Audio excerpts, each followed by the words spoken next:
All right, I'm going to answer some more of your questions. Thanks for sending them in. Just keep them coming. Um, I'm going to do three questions that I get a lot.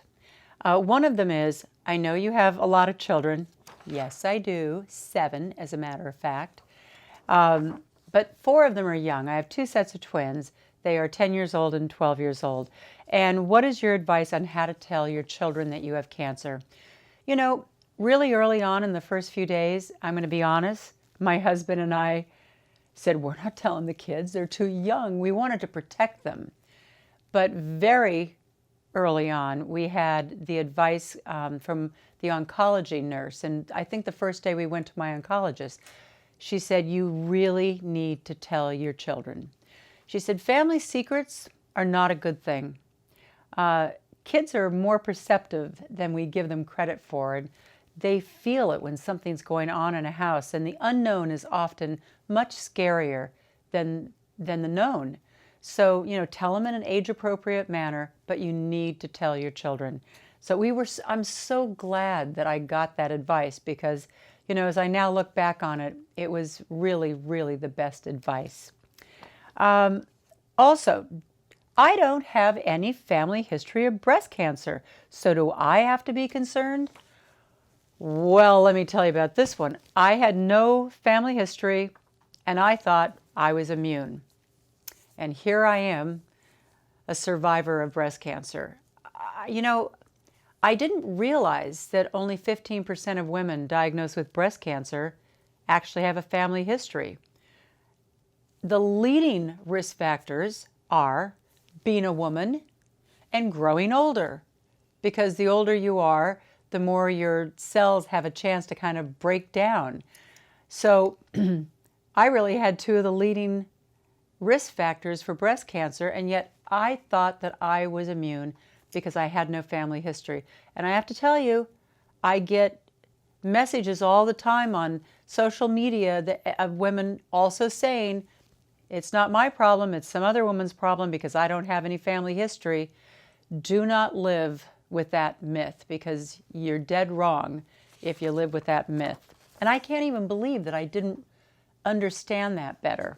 Sometimes I think we just want to rationalize and not really think that we're going to get breast cancer.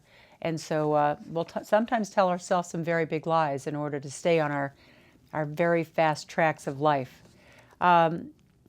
Another one, my best friend is battling cancer, and sometimes I feel so helpless. What can I do to help her, and what can I say? One of the most important things in battling cancer is support. It's the doctor's job to make sure you get the right medicine, but having support is so important.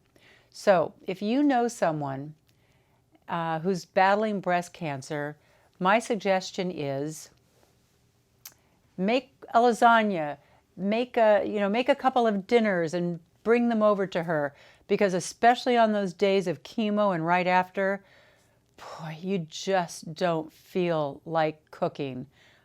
Sometimes you're just wiped out completely.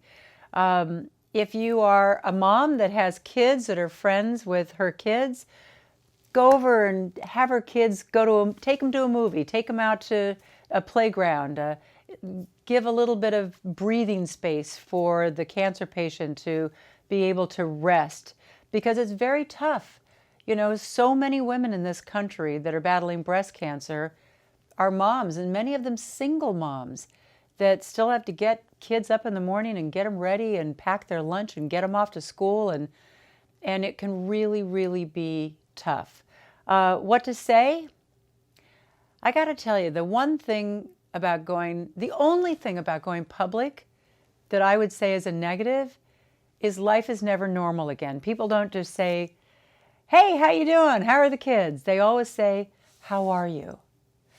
And even if you forgot about having breast cancer for a moment, it's brought right back in your face. And I know people they mean well, but instead of always trying to speak to the disease, be normal.